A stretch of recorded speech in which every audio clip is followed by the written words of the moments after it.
During our adopted son's high school graduation party, my husband had the audacity to show up with his 23-year-old pregnant affair partner. He said, "I can finally leave my useless infertile wife and start a real family." My son suddenly started to laugh and took out his phone. "I bet you didn't know this about your perfect wife." The whole room gasped when her identity got revealed. Hey everyone, Genesis here. So imagine this. I'm just a bright-eyed college freshman stumbling into my first day of Psych 101. That's where I met Hunter. Tall, dark, and handsome, don't even begin to cover it. He had this confident smirk that made my heart do backflips. We locked eyes across the lecture hall and boom, instant sparks. After class, he caught up with me outside. "Hey there, I'm Hunter. Couldn't help but notice you during the lecture. Want to grab coffee sometime?" I tried to play it cool, but inside I was screaming. "Sure, that'd be nice. I'm Genesis, by the way." "Genesis, huh? That's a pretty unique name. I like it." "Thanks. My parents were big on biblical names. You should meet my brother Ezekiel." Hunter laughed. And just like that, the ice was broken. We ended up talking for hours at the campus coffee shop, losing track of time until the barista had to kick us out at closing. And just like that, we were off. Dating Hunter was like living in a rom-com. He was charming, funny, and treated me like a queen. We were that sickeningly cute couple everyone loved to hate. Our friends would constantly roll their eyes at our PDA and cheesy nicknames for each other. I remember this one time, about 6 months into our relationship, we were at a party. Hunter had a few too many beers and decided to serenade me in front of everyone. Picture this, a slightly drunk college guy standing on a coffee table, belting out a very off-key version of "Can You Feel the Love Tonight" from The Lion King. It was equal parts embarrassing and endearing. My best friend Zoe leaned over to me and whispered, "Girl, if that's not true love, I don't know what is." I just laughed and shook my head, but deep down, I knew she was right. Hunter and I were the real deal. By senior year, we were talking marriage and kids, the whole 9 yards. We spent hours planning our future together. We even had names picked out for our future children. Ethan for a boy, Sophia for a girl. After graduation, Hunter popped the question. It was perfect. Candlelit dinner, roses, down on one knee. Of course I said yes. We were on cloud nine, planning our dream wedding and our future together. The wedding was everything I'd ever dreamed of. I wore a beautiful lace gown. Hunter looked dashing in his tux, and we danced the night away surrounded by our friends and family. As we swayed to our first dance song, Hunter whispered in my ear, "I can't wait to start our life together, Jen. You and me, we're going to have it all." I smiled up at him, my heart full of love and hope. "I love you, Hunter, forever and always." But life had other plans. About a year into our marriage, I started having these weird health issues. Irregular periods, weight gain, acne, the works.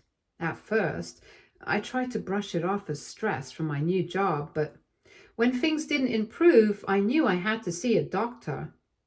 After a bunch of tests, the doc dropped the bomb. I had PCOS, polycystic ovary syndrome. And the kicker?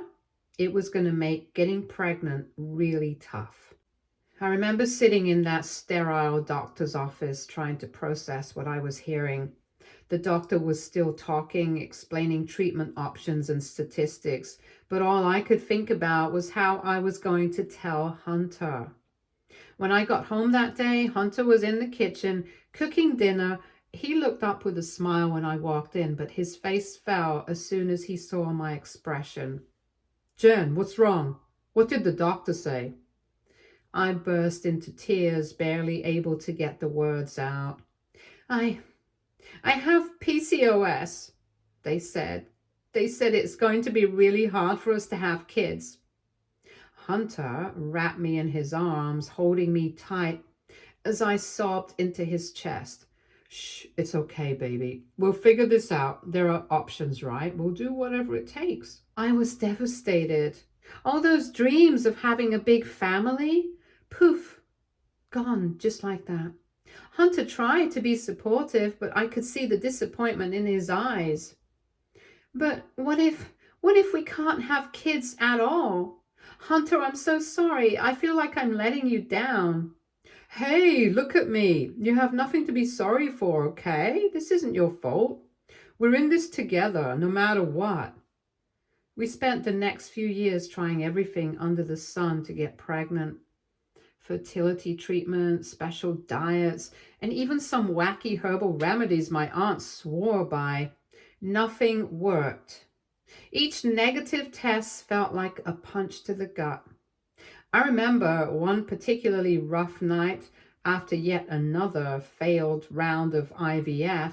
I was curled up on the bathroom floor, sobbing my eyes out, and Hunter found me there, sinking down beside me and pulling me into his lap. I know, baby, I know it hurts, but we can't give up hope, okay? We'll keep trying, and if it doesn't happen, well, there are other ways to build a family. We'll figure it out together. His words were comforting, but I couldn't help but notice the strain in his voice. This process was taking a toll on both of us, and I was starting to worry about the long-term effects on our marriage. Finally, after what felt like a million doctor's appointments, we got the news we'd been dreading. The fertility specialist sat us down, looking all serious. I'm sorry, but given the severity of your PCOS, natural conception is extremely unlikely. We can continue with treatments, but I want you to be prepared for the possibility that it may not happen. I broke down right there in the office, and Hunter held me, but I could feel him pulling away emotionally. That night, we had a long, tear-filled talk about our options. Maybe we should consider adoption. I know it's not what we planned, but I don't know, Hunter. That's such a big decision. What if the child never feels like ours? We'd love them just the same. Come on, Jen. This might be our only chance at having a family. But what about all those things we talked about? Teaching our kid to ride a bike, seeing which one of us they'd like more. Like, we can still do most of those things with an adopted child. And hey, maybe they'll end up looking like one of us by some crazy coincidence. He was trying to lighten the mood, but I could see the sadness in his eyes. This wasn't the future either of us had envisioned. After months of discussion and soul searching, we decided to go for it. The adoption process was long and stressful. There were mountains of paperwork, home visits, interviews with social workers. It felt like our entire lives were being put under a microscope.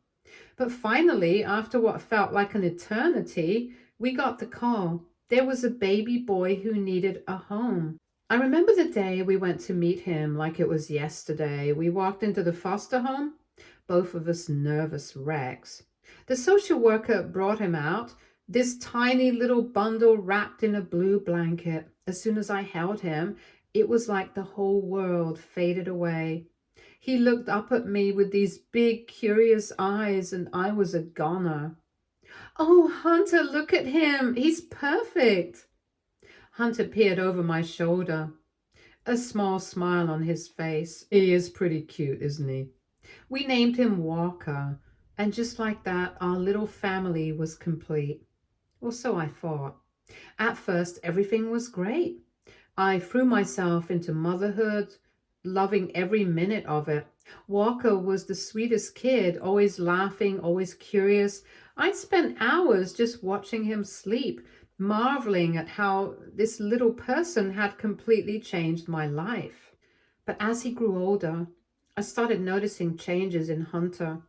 He'd come home late from work, barely acknowledge Walker, snap at me over the smallest things. And one night, after Walker was in bed, I confronted him.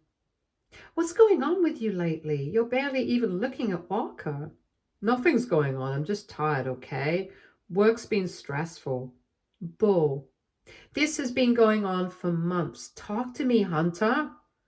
And that's when he exploded. You want to know what's wrong? Fine, I'll tell you. I'm tired of pretending, tired of acting like this is the family I wanted. All my buddies are experiencing real fatherhood. And what do I have? A kid that isn't even mine. His words hit me like a slap in the face. I couldn't believe what I was hearing. How dare you? Walker is our son in every way that matters. We chose him, remember? You chose him. I just went along with it because I thought it was our only option, but now I don't know if I can do this anymore. What are you saying? That you want to leave? Abandon your son? He's not my son, don't you get it? Every time I look at him, all I see is a reminder of what we couldn't have. I was shaking with anger and hurt. So that's it. You're just going to give up on us, on Walker, after everything we've been through? I don't know, Genesis. I need some time to figure things out. With that, he grabbed his keys and stormed out, leaving me alone in our suddenly too quiet house. From that night on, things got worse. Hunter would pick fights over nothing, storming out of the house and leaving me to comfort a confused and hurt Walker. My sweet boy would come to me, tears in his eyes. Mom, why does Dad hate me? What did I do wrong? It broke my heart to see him so upset. I'd pull him into my lap, even though he was getting too big for it. Oh, sweetie, no, your dad doesn't hate you. He's just going through some stuff right now, but I promise you, I love you more than anything in this world. You're my real son, no matter what anyone says.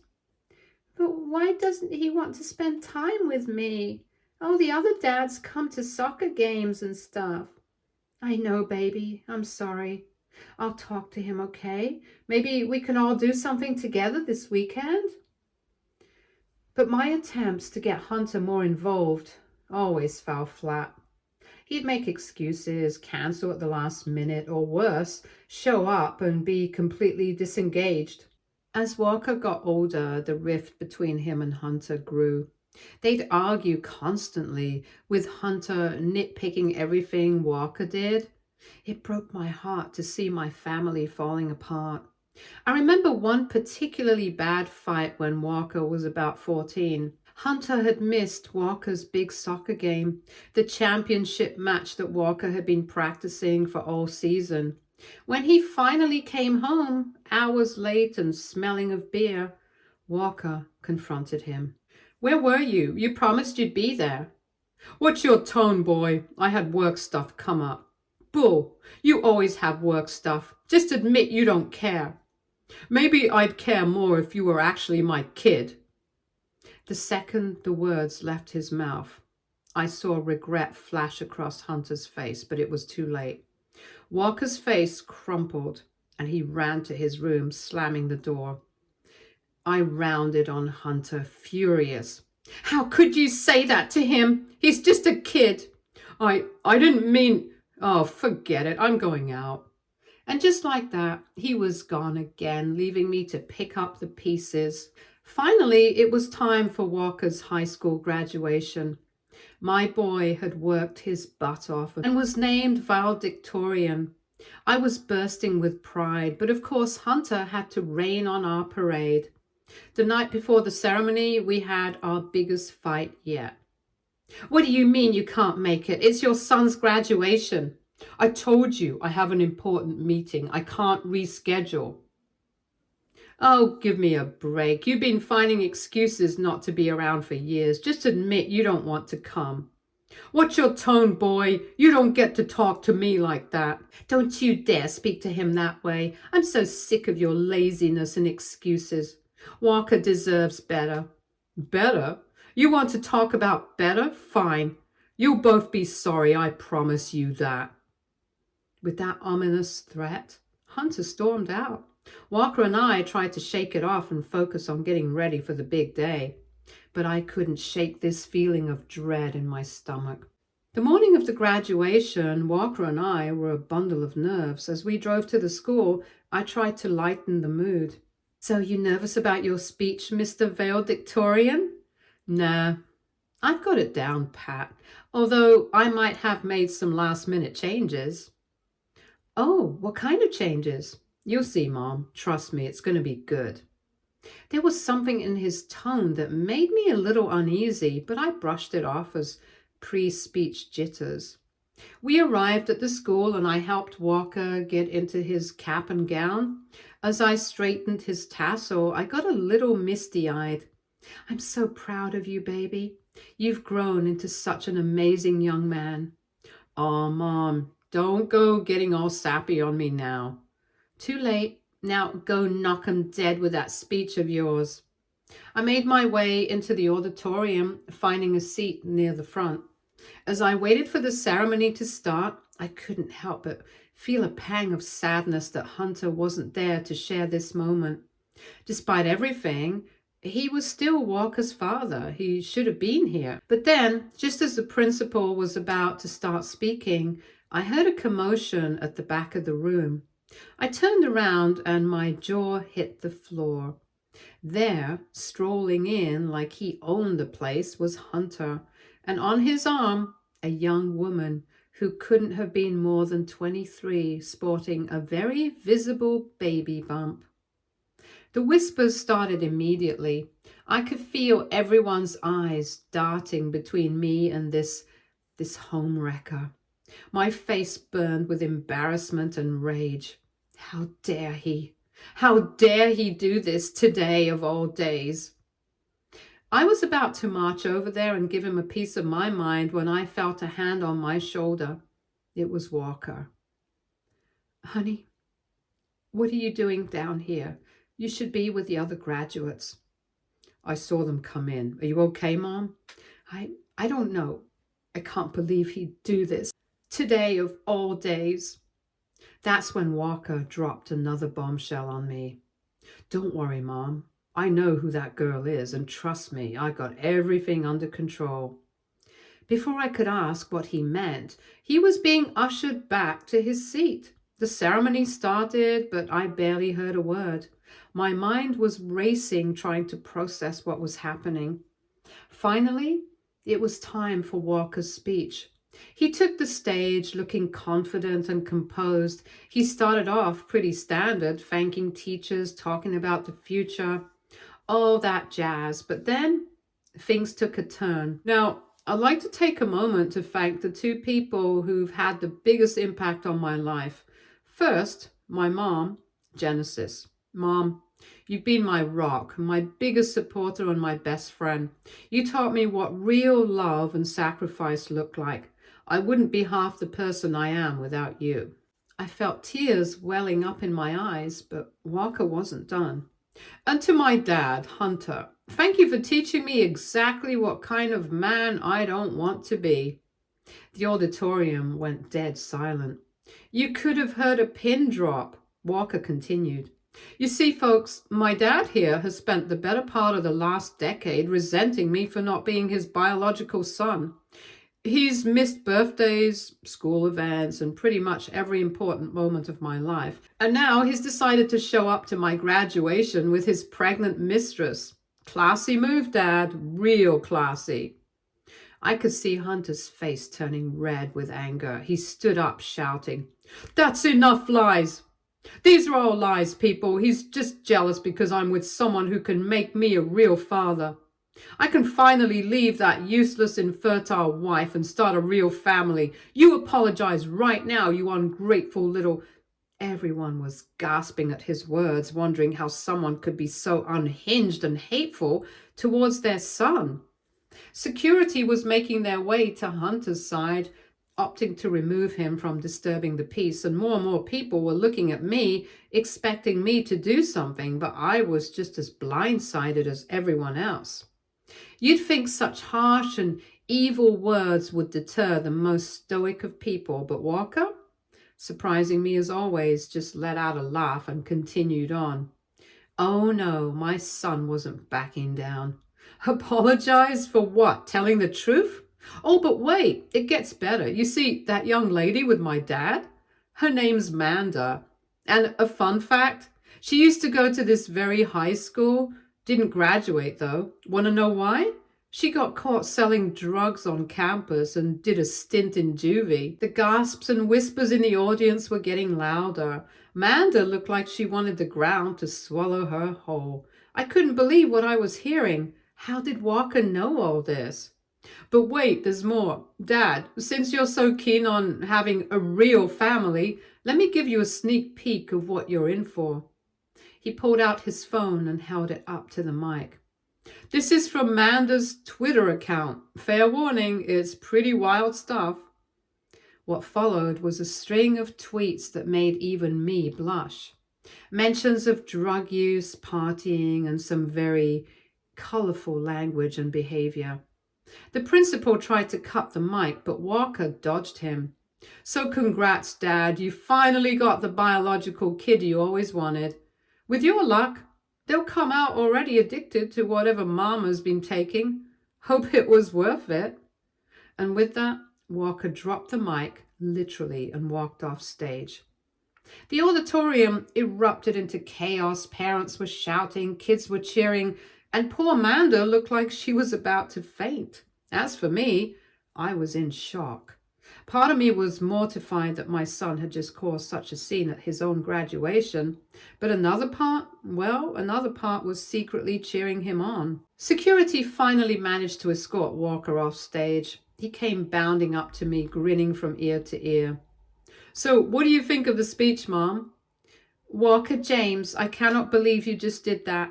You got yourself kicked off stage at your own graduation. But despite my words, I couldn't keep the smile off my face. Walker saw right through me. Oh, come on, Mom, admit it. It felt good to see Dad squirm like that. And you know what? He was right. After years of Hunter's emotional abuse and neglect, watching him get taken down a peg by our own son was cathartic. Okay, I admit it. It was pretty satisfying, but still, you could have handled it better.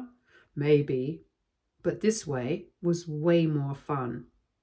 We both burst out laughing, the tension of the day finally breaking. As we made our way out of the auditorium, I could see Hunter and Manda trying to slink away unnoticed. Part of me wanted to confront them and to unleash years of pent-up anger and hurt. But looking at Walker, seeing the pride and love shining in his eyes, I realized something. We didn't need Hunter. We never did. My son and I, we were a family all on our own. You know what? Let's get out of here. I think this calls for some celebratory ice cream. Now you're talking. Can we go to Nico's? After that performance, kid, we can go anywhere you want. As we walked out into the sunshine arm in arm, I felt lighter than I had in years. Sure, our family didn't look like the one I dreamed of all those years ago, but you know what? It was perfect just the way it was. The next few weeks were a whirlwind. Word of Walker's graduation speech spread like wildfire through our small town. Some people praised him for standing up to Hunter, while others criticized him for airing our family's dirty laundry in public. But Walker, he took it all in stride. One evening, as we were sitting on the porch enjoying some lemonade, I decided to ask him about it. Walker, honey, how did you find out all that stuff about Manda? Oh, that. Well, remember Tommy from my math club? The one with the thick glasses? Yeah, what about him? His older sister went to school with Manda. When I saw her with Dad at the graduation, I texted Tommy to confirm it was the same girl. He filled me in on all the juicy details. And the Twitter stuff? Mom, have you ever heard of Google? It's not exactly Fort Knox. I couldn't help but laugh. My son, the detective. You know, what you did was pretty risky. You could have gotten in serious trouble. Walker's face grew serious. I know, Mom, but I was just so angry. After everything he put us through, to show up like that on my graduation day, I couldn't let him get away with it. I pulled him into a hug. I understand, sweetie. Just maybe next time let's handle things a little less publicly, okay? Deal. Unless he really deserves it. Walker? Kidding, mostly.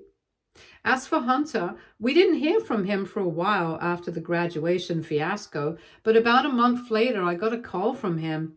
He wanted to meet up to talk things over. Against my better judgment, I agreed. We met at a neutral location, a coffee shop in the next town over. Hunter looked different. Tired, disheveled, not at all like the put-together man I'd married. Jen, I don't even know where to start. I'm sorry for everything. A little late for that, don't you think? I know, I messed up big time, but seeing Walker up there, hearing him say those things, it made me realize what a terrible father I've been.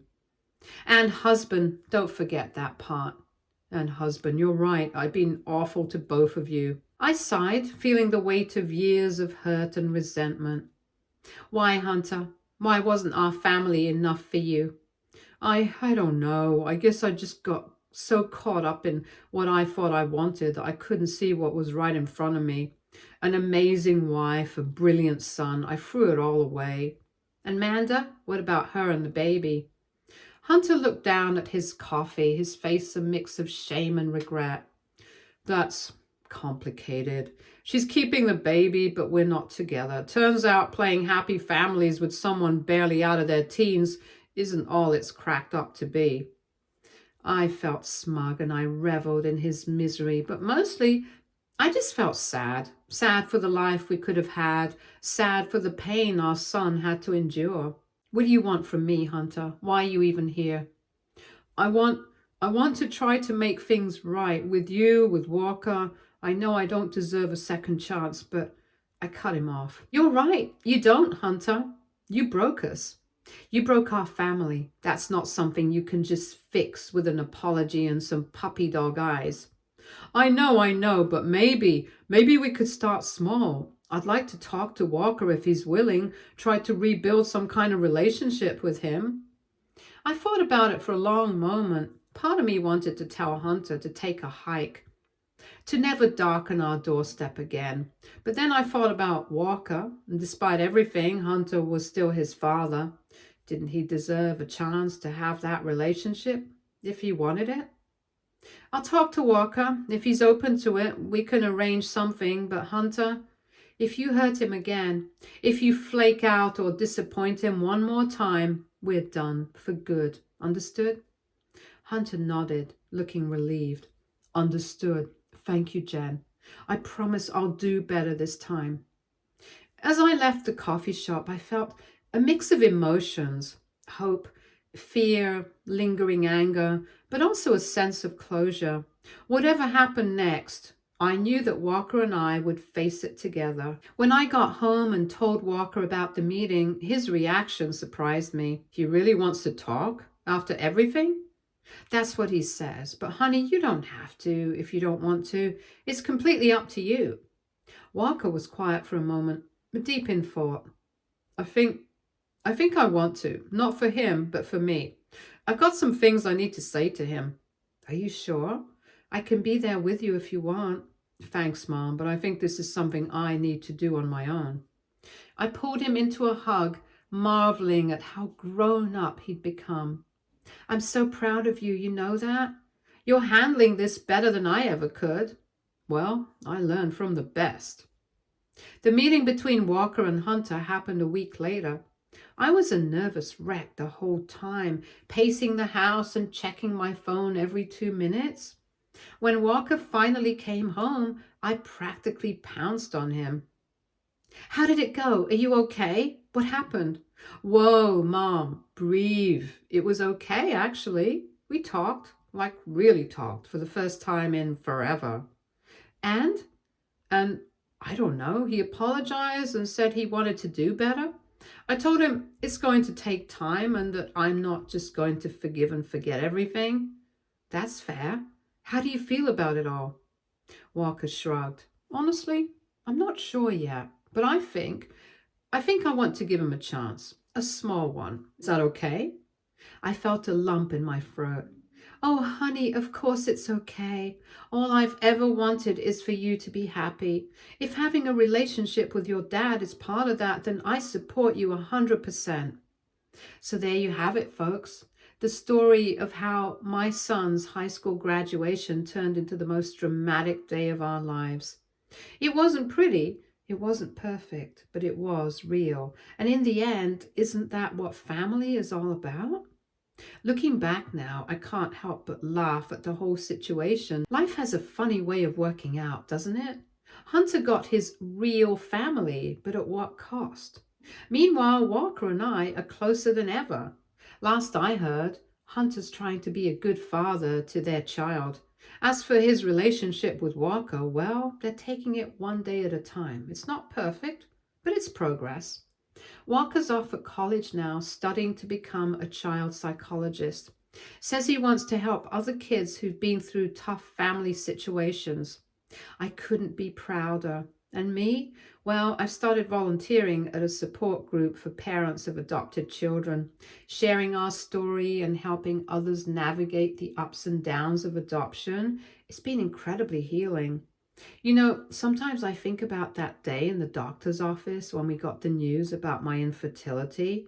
At the time, it felt like the end of the world, but now I realize it was just the beginning of a different but equally beautiful journey.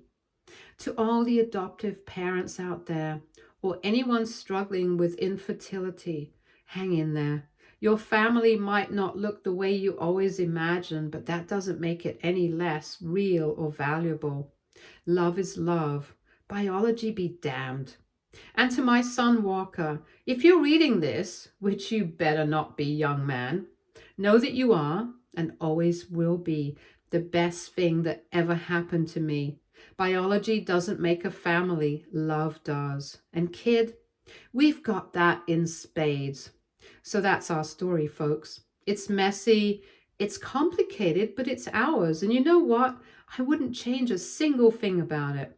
Well, maybe except for marrying Hunter in the first place. But hey, live and learn, right?